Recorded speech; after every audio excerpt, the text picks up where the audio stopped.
At saka succession na sinasabi, mali naman talaga, unrightful po against our law, against our independence, against our right, na gaganunin siya at saka ibibitin ilalagin doon sa Hague, hindi pa okay dito sa Pilipinas. Ano po ang dapat at pinaka maganda o pinaka-powerful na gawin po na natin? Tanong po ninyo, ano dapat gawin ng ating gobyerno para makabalik si Pangulong Duterte kagad? Yes, sir. Eh, ang gobyerno po nagpadala sa kanya. Talagay ko po, kung asahan natin ng gobyerno, wala po mangyari yun. Kaya po, naniniwala na yung legal team po na kinuha ng ating Pangulo, palagay ko naman ay kaya nilang ipaglaban. Nagkataon lang po, ako, kahit abogado ako, hindi po ako pwede mag-practice o sa mga bansa. Meron silang sariling tuntunin, kinakailangan accredited na po ng ICC para mag-practice ka doon. Pero kahit na po ganun, ay nakapagbibigay naman tayo ng sarili nating mga opinion at kung pwede naman gamitin. Siguro, isuggest natin sa mga legal team na kung pwede po, ganito yung unahin natin. Kasi po, kung ako tatanungin nila, ang unang kong gagawin ay isasaalang-alang ko yung kalusugan ng ating Pangulo. Meron naman po kasi provision sa ICC na pwede kang humingi sa kanila sa kahilingan na palayain ang ating dating Pangulo habang pending pa yung litigation. Pending trial, meron po kasing tuntunin. I'm going to maximize that. I will take advantage of that. So, halimbawa, pinauwi siya, pwede siyang nasa piling natin habang nagtatraya. Sa mga tuwin, yung kalusugan niya, nababantayan natin sapagkat iba naman kung nandito siya. Hindi naman mabuti na habang inihintay mo yung trial na pagkatagal-tagal, nandun siyang mag-isa. Kawawa naman talaga. Eh kahit naman sino naman sa atin na napakalayo na nga yung bansa, malayo ka sa mga kababayan mo, malayo ka sa mga sa buhay, hindi mo kabisado yung environment, marulupot ka talaga bilang tao. Mabuti na lang, ang Pangulong Duterte matatag yan. Alam ko yung loob, hindi mo basta-basta masisira yun. Bisaya yun eh. Ang problema ko lang yung kalusugan. Kasi bago kami naghiwalay, sa Hong Kong, nag-dinner po kami, nakita ko yung dami ng gamot na iniinom eh. Kasi kung walang mag-a-assist sa kanya, tinitingnan ko lang kung ganyan, habang kami nag-uusap-usap, merong lalapit na nar sa kanya, bibigay yung gamot, iinumin niya. Iba-ibang kulay po eh. Tapos meron na naman, siguro 4 na beses siya binigyan ng gamot eh.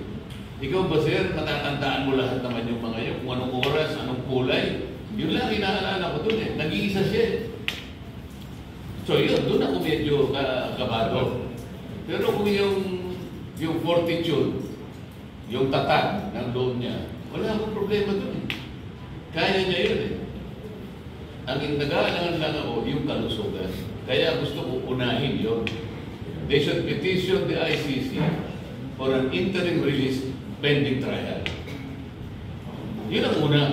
Saka na natin paglabanan, maraming paraan para labanan yung mga hayop na yan, di ba? Pero so, halimbawa, hindi kumaya yung ICC sa ganun na...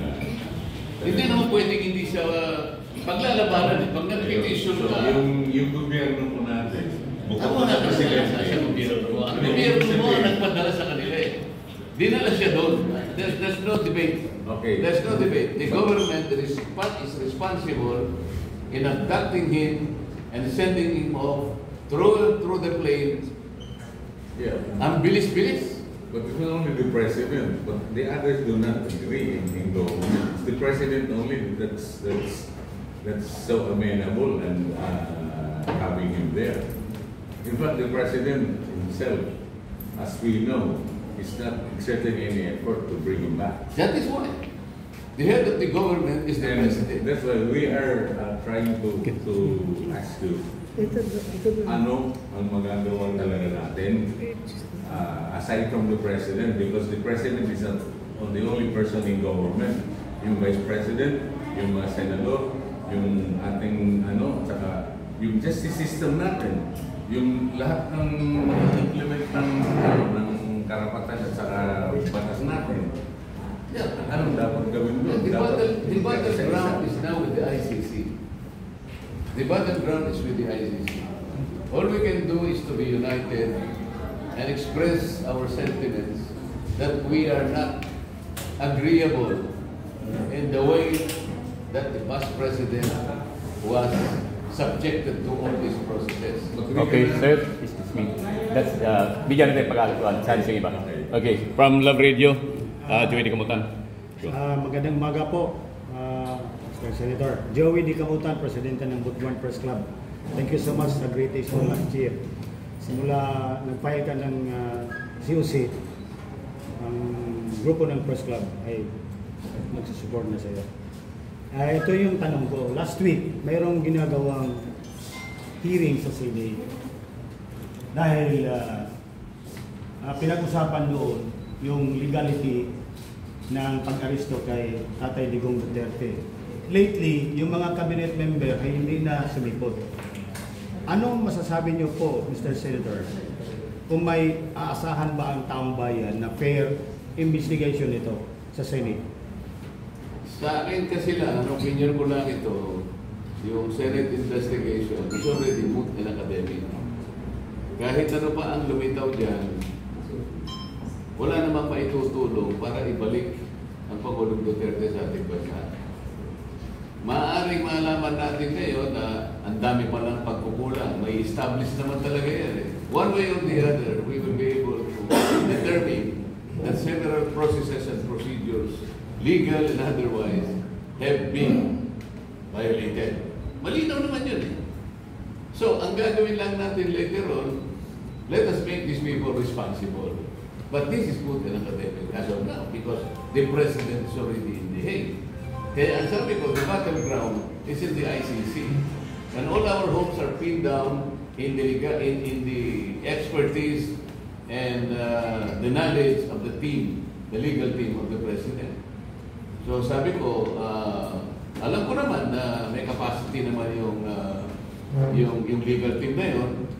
And I don't want to judge kung ano ang kanilang unang gagawin, pero ako nagre-recommend na lang ako kung pwede lang sana unahin nila yung health ng President because that's the most important thing. At saka na tayo lumaban. Pag nandito na siya, somebody takes care of him, okay lang.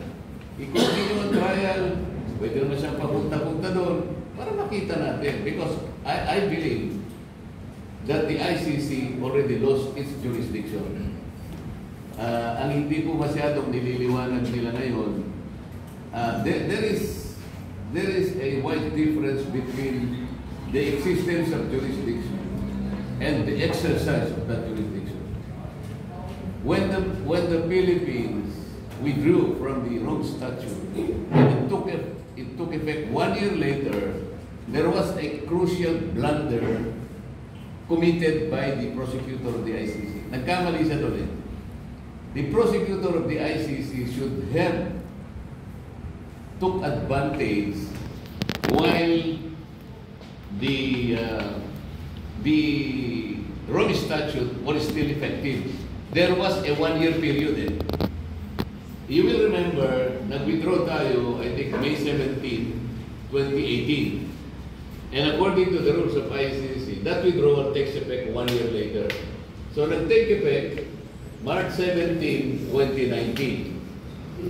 Ang blunder ng ICC prosecutor, he asked permission to investigate 2.5 years later after the withdrawal from effect. That was the pivotal issue. Alam ko, later on, magdidesisyon, there was no jurisdiction. So, ma-acquit din ang President. But it will take time. That is why, pauwi mo muna siya. Because what is important is his health today. Okay, Okay, follow-up question. Ikaw po'y tatakbo ng senador. Ano po ang maasahan ng taong bayan to elevate their living condition pag makaupo kayo sa Senado? Ang dami ko pong gusto gawin. Unang-una, Yung pagkain po ngayon, napakataas na ng presyo. Hirap na po yung ating mamamayan. Kahit saan ako pumuntang lugar, hanggang sa Cagayan, up north, hanggang sa makarating ako dito, down south, pagdating sa east, as east of Catanduanes, Aurora, Quezon, at hanggang doon sa west, Pangasinan, La Union, pareho din. Visayan rin.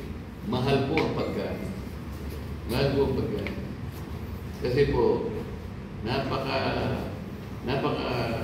problematic ng structure natin sa agriculture. Our agriculture is in subsistence level. Sabog-sabog. You do not need to plant rice in the whole country. You can select a few provinces that can supply the food in this country. Cluster mo na lang para focus yung banat mo eh. Because you need to put inputs like fertilizer, herbicide, insecticide, blah, blah, blah. Ikakalat mo ba sa buong Pilipinas? Pumili ka na lang, let's say 8 to 7 provinces that can feed your country. So nakapokus ngayon. Eh, ang problema, lahat. So yung niya, pupunta sa Tawid-Tawid, pupunta. Let us preserve our resources. With more supplies, eh siyempre, bababa. You have so many laws, good laws in agriculture, I will tell you. There is a law which mandates that if a crop can grow in abundant and sufficient quantity in this country, Sir, you should not import it. Hindi na ito ba? Your country is the highest importer of rice in the whole world. So what is the problem? The good law is not implemented. There is a law.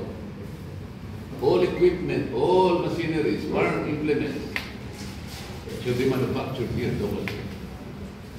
Wala na ito pa. We are all poor.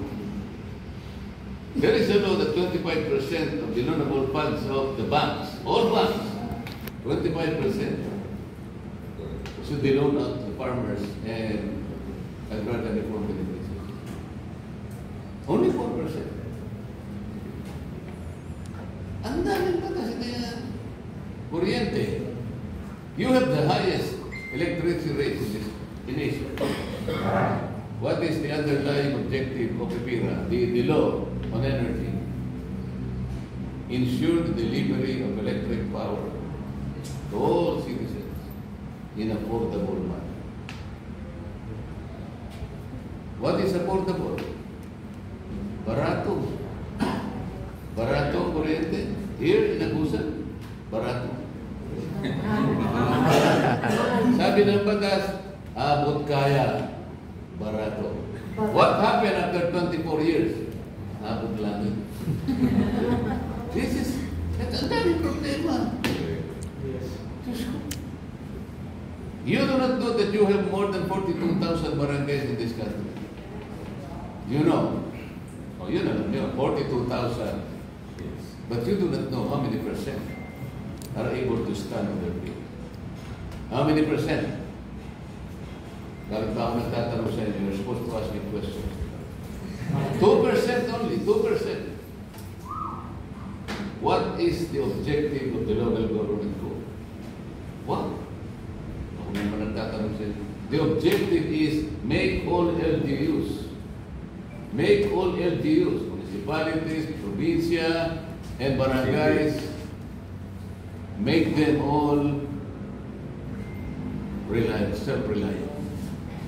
Make them all independent. That's why the doctrines that they use, autonomy, decentralization, di ba? Devolution. You hear these words. After 34 years, since the enactment of that law in 1991, 34 years, only 2% can stand on their feet. So if the barangays are the smallest political units of this government, 90% are crawling in poverty. Will you have a strong republic? No. I can tell you all day the problems of this country. Ang problema naman, ang binoboto naman ninyo, gumagawa ng pelikula. Ang binoboto nyo sila, what's the problem here? Oh. Ano gagawin natin, ma'am? Why don't we exercise the only power that we have as citizens of this country and make a difference, like changing the course of our destiny as a nation. Sir. Yeah. Thank you very Engineer much. Doctor from Kabadbaran. Magandang umaga po, Huh? Sir Congressman Future Senator. So, I am Engineer Rayo ako sa mga vendor ng Kabadbaran City at saka sa ng DGS sa all with our lead convener, Engineer Dio Gabino. Ang sa akin po, hindi po tanong, kundi pagpapasalamat po sa inyo during the hearing po na lumaban po kayo, hindi ako sa mga tao na nakita namin yung tapang at kamalasakit para sa bayan at nag-iisa po kayong lumaban doon. So kami sa Caraga dito, nagpapasalamat po kami sa inyo. Salamat po. Okay, thank you. Last 3 questions, isang major na lang, isang question na lang para mapagbigyan natin yung kanina si former Vice Mayor, Roger. Isang Sana po sa lahat. Yes, sir. Senator, kami mga butante, parang kinakabahan sa darating eleksyon. Ano ba ang dapat namin gagawin na upang mabantayan ng maigi ang aming mga boto para sa ating grupo? Dahil pag nanalo yung grupo natin na PDP, yun siguro ang magbigay ng signal doon sa Malacanang na ang mga tao ay hindi na natutuhan ng kasalukuyan ng eleksyon. Ano ba ang aming narapat na gawin upang mabanda namin aming mga buto?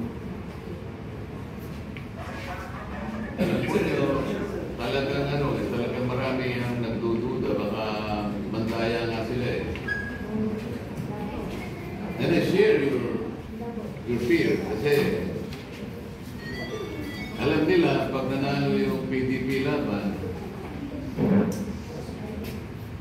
hindi nila matatanggal ang Vice President. Kasi gusto nila tanggalin ang Vice President. Ayaw nila manalo si Marcoleta. Ayaw nila. Kasi pag nagrarally ako doon sa lugar nila, lalagyan nila ng AX, papalibutan nila ng AX yung aming rally. Para maubos yung mga tao.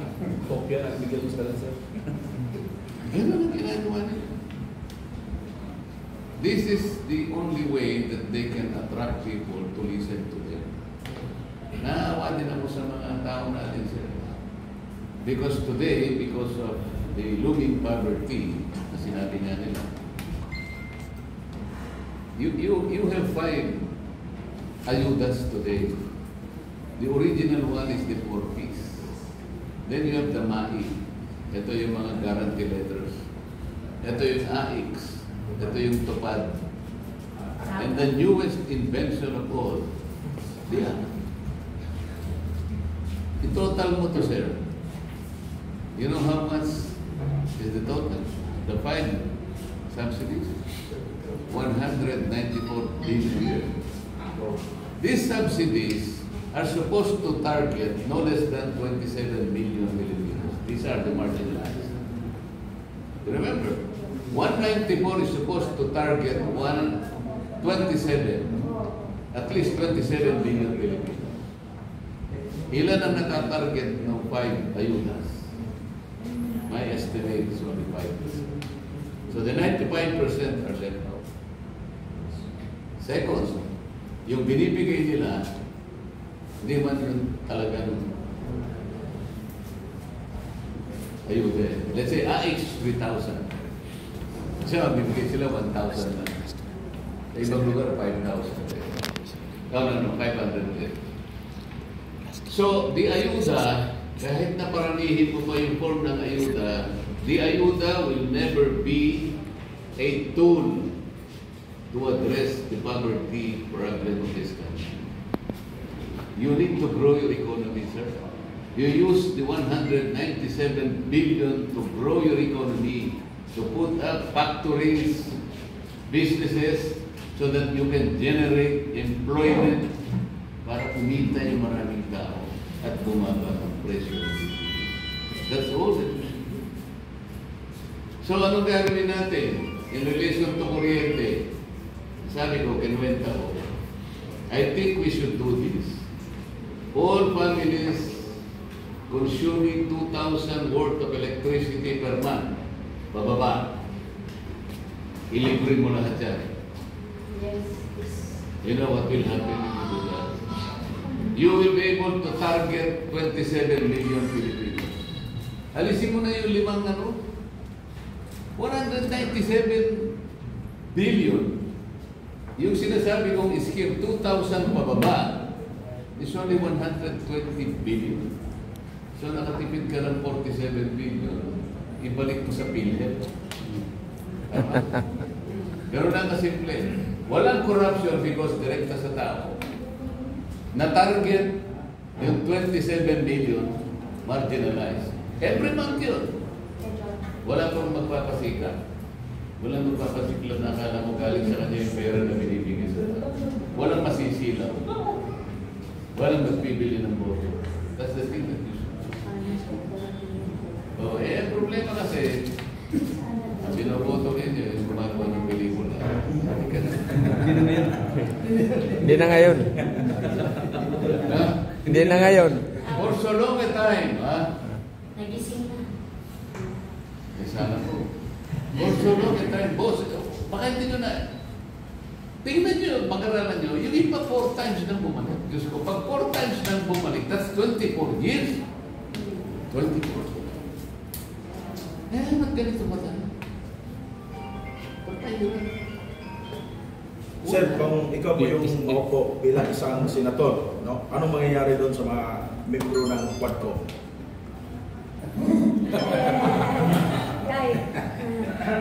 Pauwiin muna natin si Pangulong Duterte, yun ang number 1. Yes, thank you, thank you. Let us prevent the removal of the Vice President. These are the most crucial things. Pag nagawa na natin ito, tsaka na natin balikan yung mga Quadco.